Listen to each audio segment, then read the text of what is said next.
She pounded on my door like a SWAT team raid, fists slamming with the fury of a woman whose kingdom had just been denied entry. "They're here," she shrieked. "My guests. You're ruining everything by locking your cabin like this is some kind of private property." I didn't answer. I just stood behind the door and stared at the grain in the wood, wondering how a weekend of solitude had turned into a siege. Where were you when someone claimed ownership over what was never theirs? Would you have opened the door? Or like me, would you have let the silence speak? That cabin was supposed to be peace incarnate, tucked between towering pines and pressed up against a glistening lake like it had been poured from a dream. I hadn't come for confrontation. I came for air that didn't reek of deadlines and traffic, for the sound of wind and leaves, not neighbors and lawsuits. The gravel still clung to my tires when I pulled in that morning, a soft crunch announcing my arrival like the softest drumbeat of rebellion. 1 week. That's all I wanted. A week of quiet, a cooler full of steaks, and decisions that involved fishing rods or campfire novels. But peace, apparently, was not on Marlene's weekend itinerary. She was the president of the HOA, though I never once voted for her, and she never once had jurisdiction over my property. Still, she moved like she did. Marlene didn't walk. She patrolled. Clipboard clutched like a scepter, blazer crisp and pastel like a counterfeit politician, sunglasses perched not to block the sun but to hide the glare of entitlement. Since the day I bought the cabin, she'd treated me like a defector, an intruder who dared to plant roots just outside her empire. Every HOA meeting I skipped was another silent offense. Every unmowed patch of grass was, to her, a declaration of war. I didn't even get my keys out before noticing the SUVs, glossy, oversized, tinted like mafia cars at a wedding, lining the dirt road near the lake trail. They didn't belong there, and neither did the massive vinyl banner strung up between 2 trees on my side of the property line. "Welcome Lakeview Retreat guests." I blinked. Once. Twice. Still there. It was printed in bubbly cursive with pastel flowers like it belonged at a suburban baby shower, not slapped across trees I planted and paid taxes for. I was mid-step when she appeared. Marlene. From nowhere. Like a villain in a low-budget horror flick with too much confidence and not enough script. "Oh good," she said, fake smile stretched thin like cheap frosting. "You made it." I didn't respond. My silence was her invitation to talk more. "I've got some guests staying this weekend," she continued. "Little mix-up with booking the lodge. So I told them we'd use your cabin for overflow. Hope that's okay." It wasn't a question. I laughed. Not a big laugh. A short, confused puff of air. "You what?" She gestured to my cabin, like it was an abandoned picnic table. "Just unlock it. I'll handle everything. They only need it for 2 nights. You can stay too, of course. There's room." I looked at her. Not through her. Not past her. At her. "You figured wrong," I said. "That's not happening." And that's when her smile cracked. Not shattered, cracked. Like dry pie crust left too long in the oven of her own delusions. She didn't yell, not yet. But her hands twitched. Her eyes lost the pretense. She was used to control. Used to compliance. Used to people folding like cheap lawn chairs when she told them what the community expects. I walked past her. Didn't shove. Didn't even touch. Just walked around her like she was part of the landscaping. I unlocked my door, stepped in, and closed it slowly. Deliberately. That sound, the soft click of a lock returning to its rightful place, felt louder than any door slam. She stood outside, stunned, lips parted like someone had just unplugged her power source. Then she stormed off. Not walked. Not retreated. Stormed. Like she'd just been denied the crown at a pageant she invented. For the rest of the day, I tried to pretend it hadn't happened. I made coffee. Sat on the porch. Watched the wind dance across the lake's surface like nothing had changed. But I could hear it. The music. The laughter. The clatter of folding tables and drink coolers being dragged across gravel. They were setting up shop near the public dock. Which was fine. Technically. But the energy was invasive. Like a party you weren't invited to, being hosted on your front lawn. At one point, a silver Mercedes eased halfway into my driveway. I stepped out. "Private property," I said, calm but firm. The driver blinked.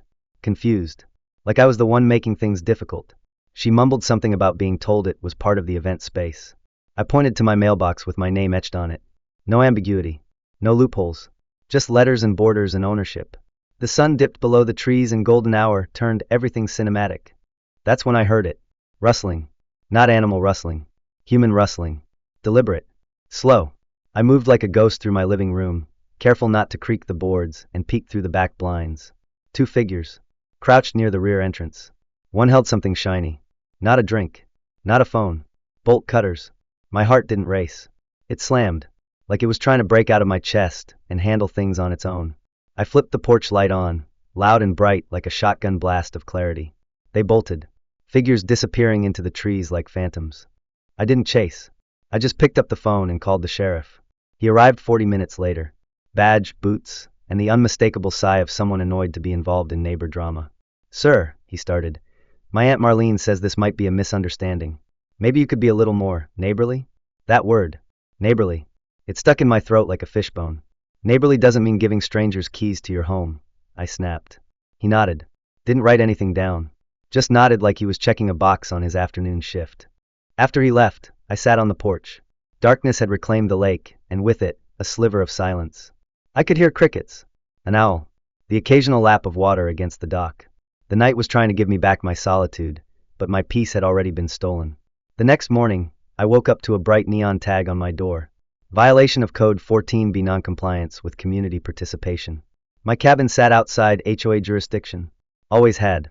Always would. But this wasn't about laws anymore. It was about leverage. About pressure. About control. I crumpled the notice. Tossed it into the fireplace without fanfare. Let it burn with all the arrogance and fiction it was printed on. I went into town that afternoon. Ordered eggs at the diner. Overheard 2 women at the next booth talking about their authentic lakeside stay. They'd paid nearly $1,000 for a weekend in my cabin. One of them even showed a photo from the listing. I felt the air leave my lungs. Marlene hadn't just lied. She'd monetized the lie. She'd taken my photos, ones I'd once posted online, and spun them into a fantasy she could sell to strangers. I pulled out my phone, pulled up every rental app one could find, and there it was. Lakefront escape. Private dock. Fire pit. No host interaction required. My pictures. My hammock. My home. I took screenshots. All of them. Every frame. Every lie. And I knew. This wasn't a misunderstanding. This was a war. Now tell me, if someone tried to rent out your home without your consent, if they tried to invade your peace, rewrite your property line with charm and laminated lies, what would you do? Would you open the door? Or would you lock it and never let go? The morning after the fake listing discovery felt heavier than it should have. The sun still rose, the lake still shimmered, and birds still sang their mechanical little songs, but none of it pierced through the fog that had settled behind my eyes. It wasn't just that Marlene had crossed a line, it was that she had redrawn it entirely, like borders were a suggestion and ownership was a matter of convenience. I didn't sleep well.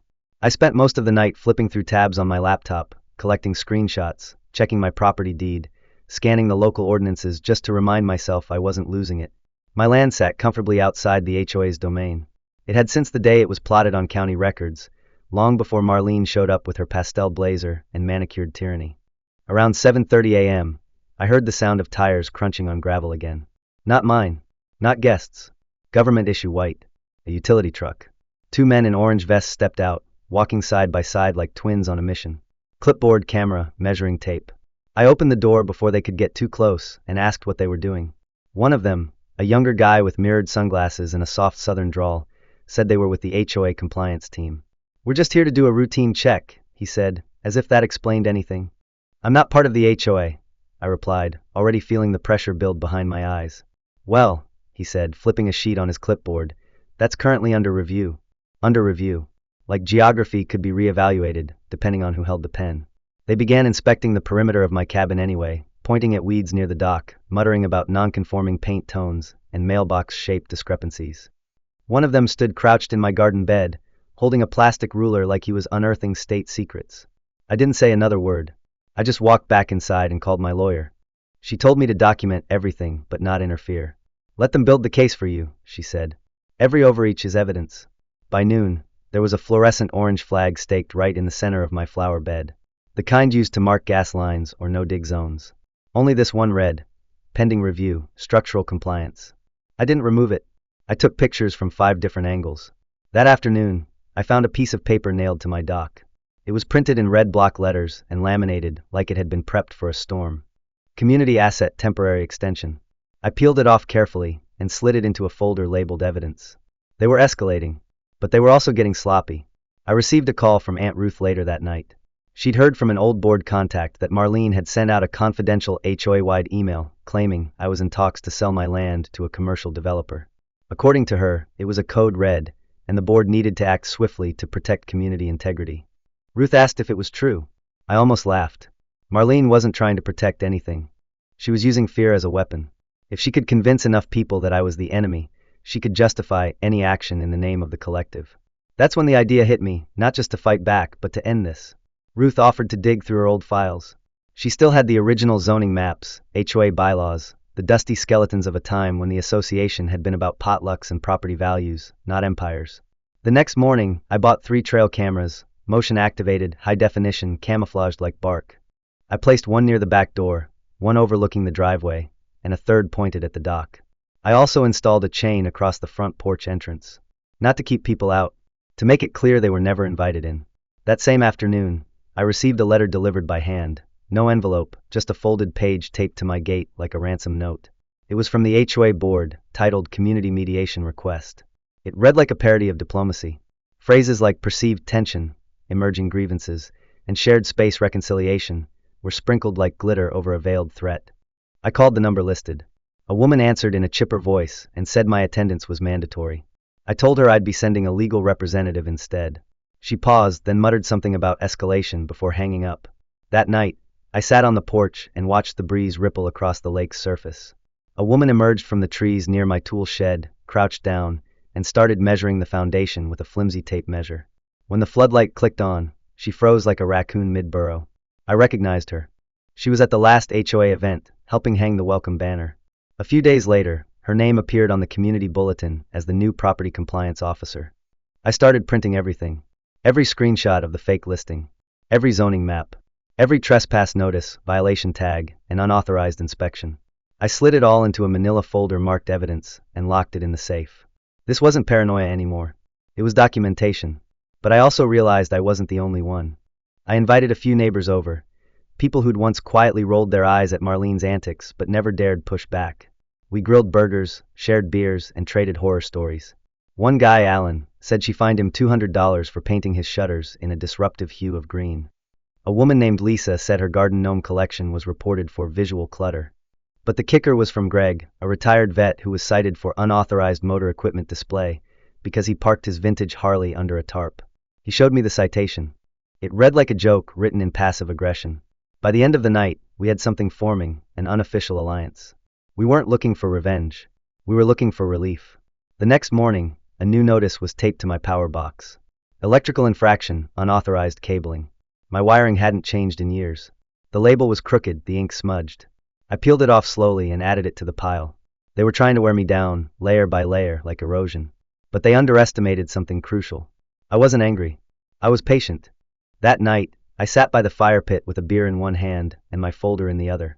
Marlene had spent years building her illusion of control through charm, fear, and repetition. But illusions collapse when too many people see through them. I was gathering witnesses. She was gathering paperwork. I'd seen this play before. The ending never favors the one clinging to a lie. By the time the third weekend arrived, I no longer operated on instinct. I moved like someone preparing for trial, each step deliberate, each moment catalogued. I had folders stacked like a lawyer prepping cross-examinations, and my trail cameras had started to bear fruit. At 2:12 a.m. on a Thursday, one camera caught a figure in a hoodie crouching near my irrigation line. The image was grainy, but clear enough to see they wore gloves, and in the next frame, they slipped a blade through the hose like it owed them money. I stood over the hose the next morning, staring at the slow drip of wasted water soaking the soil around my pepper plants. It was a precise, targeted sabotage, not random vandalism. Someone knew that system fed the garden I'd spent the last month coaxing back to life after Marlene's event left it trampled. I printed stills from the footage, labeled them with timestamps, and slipped them into a fresh envelope marked sabotage. Then I backed everything up to a cloud drive and mailed a thumb drive to my lawyer just in case. I wasn't playing defense anymore. I was documenting everything with the kind of cold precision that comes when anger calcifies into clarity. That same afternoon, a man I didn't recognize pulled into the gravel shoulder in a black pickup truck. He stepped out slowly, cautious but not aggressive, holding a folder in one hand and wearing the tired expression of someone used to being ignored. He introduced himself as Dennis, a contractor who had done maintenance work on the community lodge last summer. He'd heard through a mutual contact that I was collecting evidence. He had something to share. I invited him onto the porch, offered coffee, and listened. He told me Marlene had stiffed him on nearly $3,000 worth of labor. Promised payment after board approval, then ghosted him once the work was done. When he pressed for his check, he was told the budget had been reallocated. When he requested documentation of the meeting minutes, they'd been archived. He never got paid, but he did keep every email, invoice, and a paper trail of unreturned calls. I asked if he'd be willing to write a formal statement. He didn't hesitate. "Someone's got to say it eventually," he muttered. I added his statement to the folder and forwarded copies to my lawyer, who replied with a single line: "This is the nail in the coffin." That evening, Aunt Ruth called again. She'd found the original HOA bylaws, typed, scanned, preserved in a dusty binder she hadn't touched in 20 years. She emailed them to me, and I stayed up late reading each clause under the porch light like scripture. And there it was, buried in procedural language and forgotten formatting. A clause that stated a sitting HOA president could be removed immediately if found to have profited personally through misrepresentation of community assets, with documentation and member consent. I stared at that sentence like it was a detonator. Everything suddenly made sense. This wasn't just about boundaries or fake violations. It was a money play. My cabin, my land, my photos, she'd twisted them into commodities and sold them with the HOA's name as a stamp of legitimacy. That clause was my lever. I just needed the fulcrum. So I went looking. I walked the retreat grounds, what was left of them. The party tents were gone, but the aftermath lingered. Bits of trash half buried under pine needles. A crumpled paper lantern lodged in a tree branch. And taped to a tree near the shoreline was a laminated schedule, a leftover from the failed retreat. At first glance it was harmless, until I saw the line: Lakeside Lounge Suite includes fire pit and hammock area. That was my fire pit, my hammock, listed as if they belonged to the HOA. I took photos, uploaded them to the folder, and labeled them misrepresentation. That night, I checked the cabin listing again. It had been edited with new photos and a shiny badge that read verified by HOA management. I didn't even feel rage anymore. Just a cold, clear purpose. Every change she made was another nail in her own coffin. The following morning, I stopped at the local cafe for breakfast. 2 guests from the previous event were seated nearby, chatting with an employee about their experience. One of them had paid through a friend of the president. The friend, it turned out, had ghosted them after the retreat fell apart. I gently introduced myself and asked if they had documentation. One of them looked stunned when I said I owned the cabin. She asked if I was sure. I told her I was more than sure.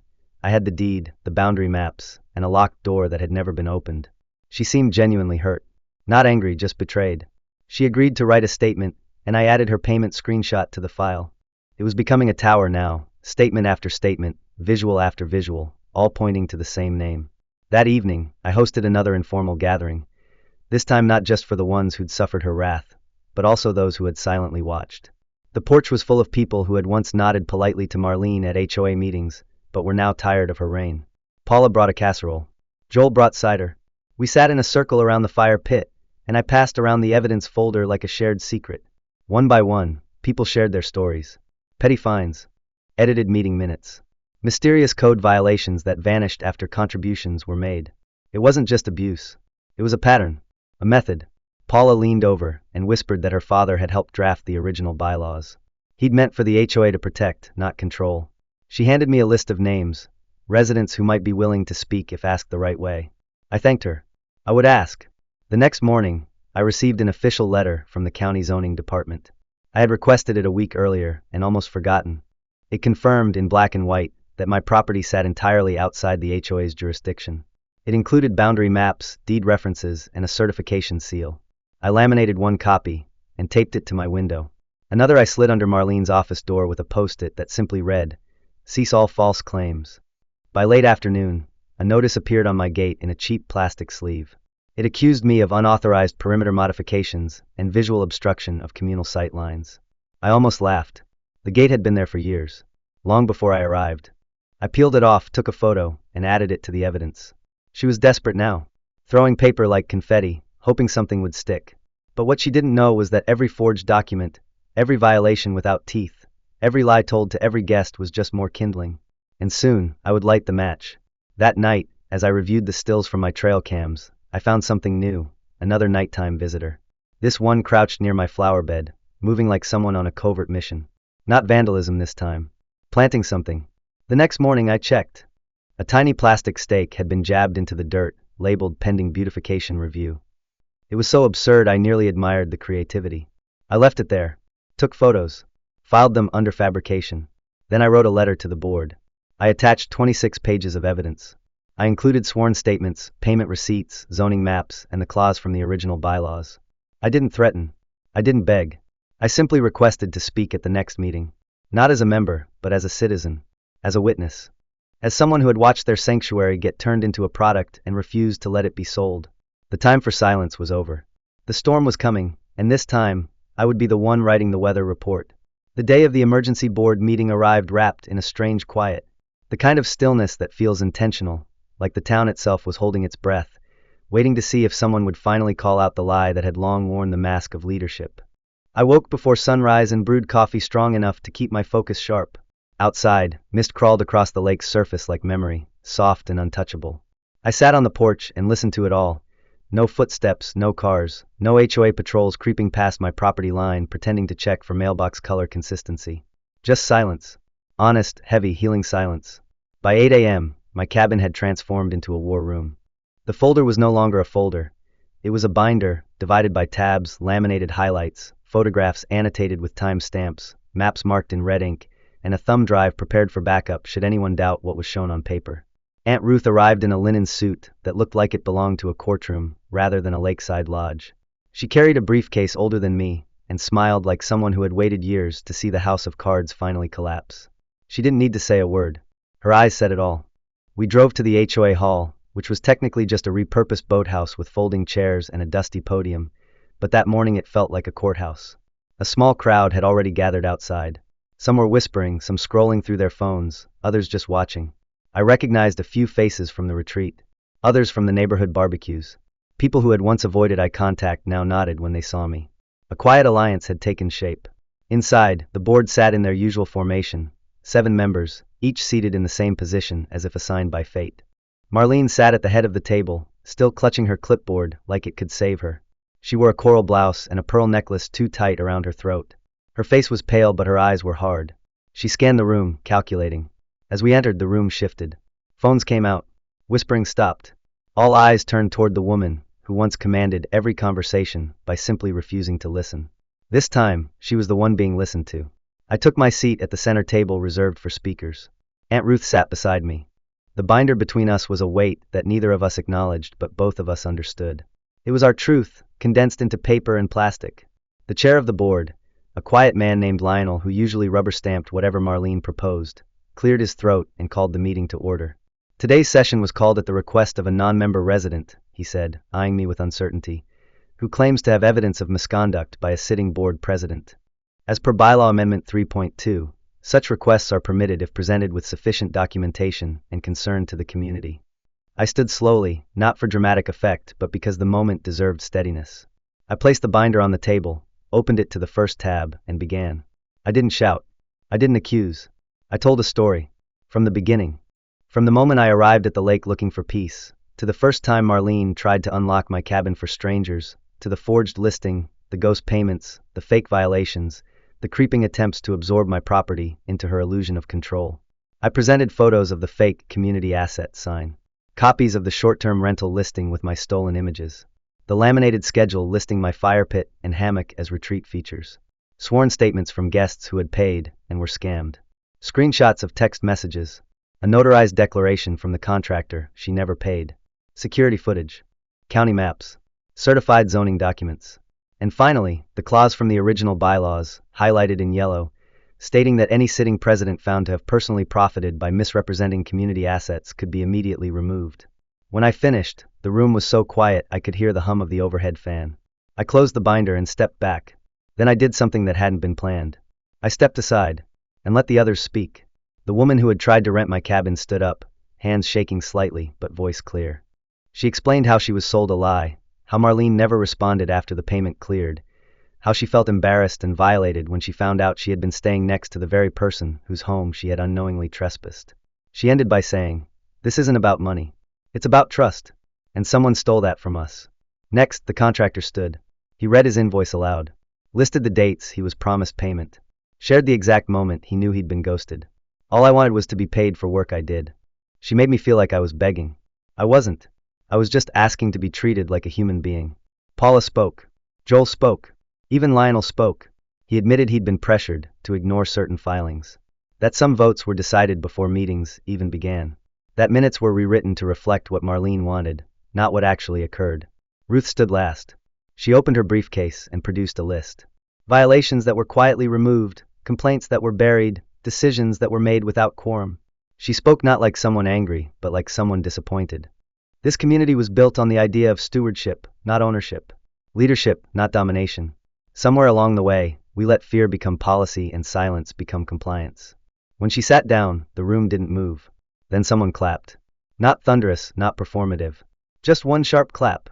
Then another. And another. It stopped as quickly as it started, but the meaning was there. The board didn't deliberate long. Hands were raised. One by one. Even Marlene's former inner circle couldn't look her in the eye. When the final hand went up, Lionel looked at her and said simply, "Effective immediately, you are removed from the board." She didn't speak. She didn't cry. She stood slowly, gathered her clipboard, and walked out the side door like a shadow peeling itself from a wall. For the first time since I'd known her, Marlene didn't have anything to say. I sat back in my chair and stared at the lake through the open window. It looked different now. Not because it had changed, but because the shadow hanging over it had finally been named and removed. I walked back to the cabin that afternoon, binder still tucked under my arm, but lighter than before. No more violation flags. No more fake citations. Just birds, wind, and the gentle sound of water lapping against the dock.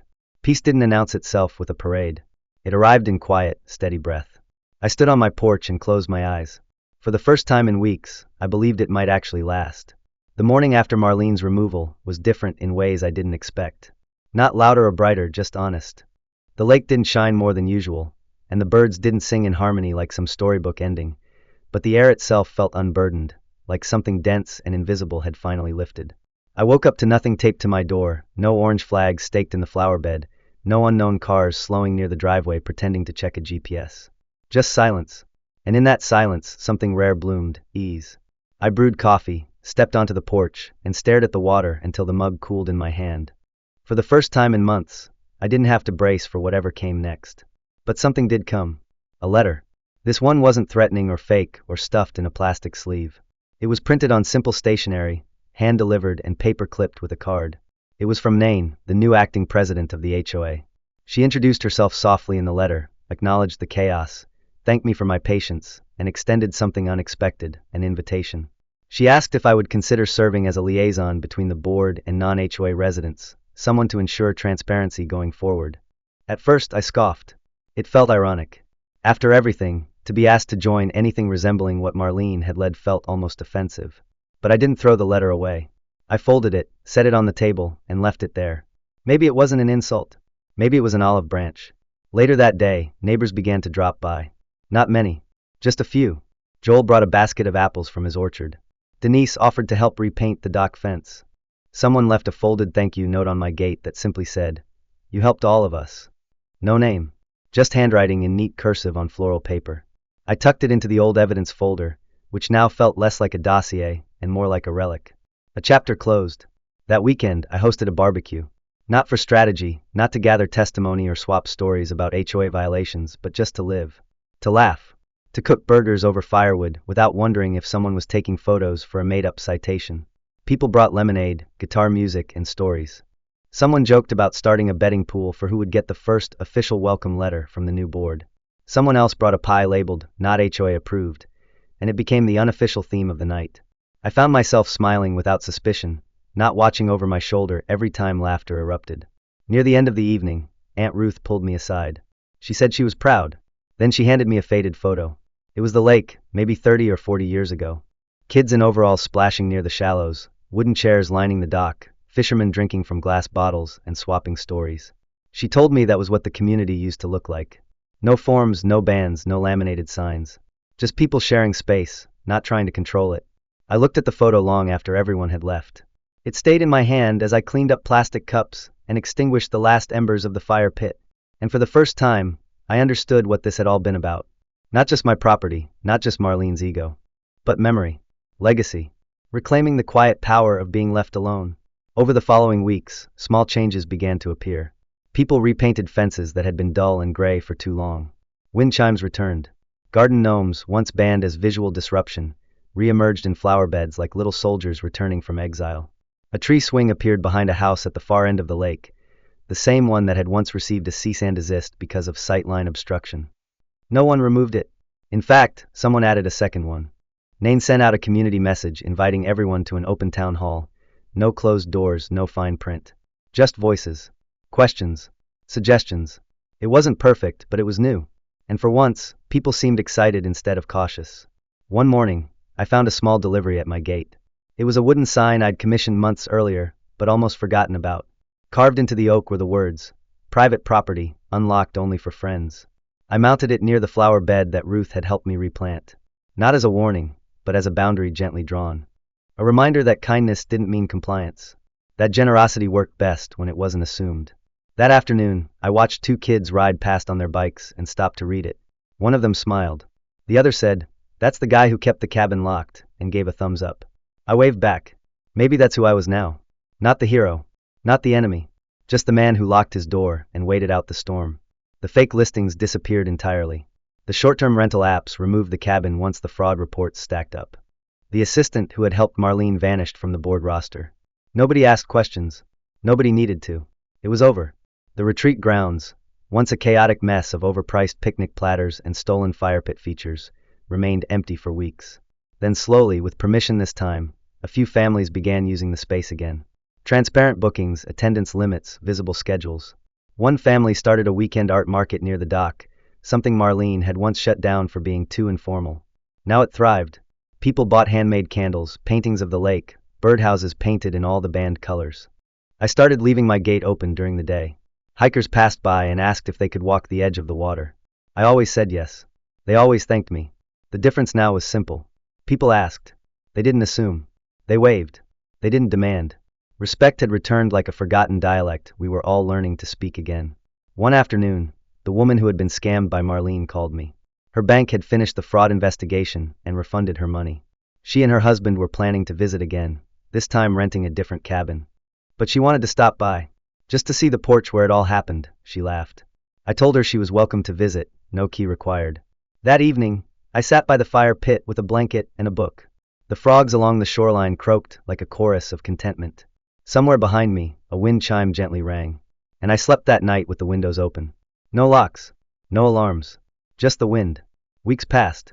The HOA board sent out their first monthly bulletin. It was simple, even humble.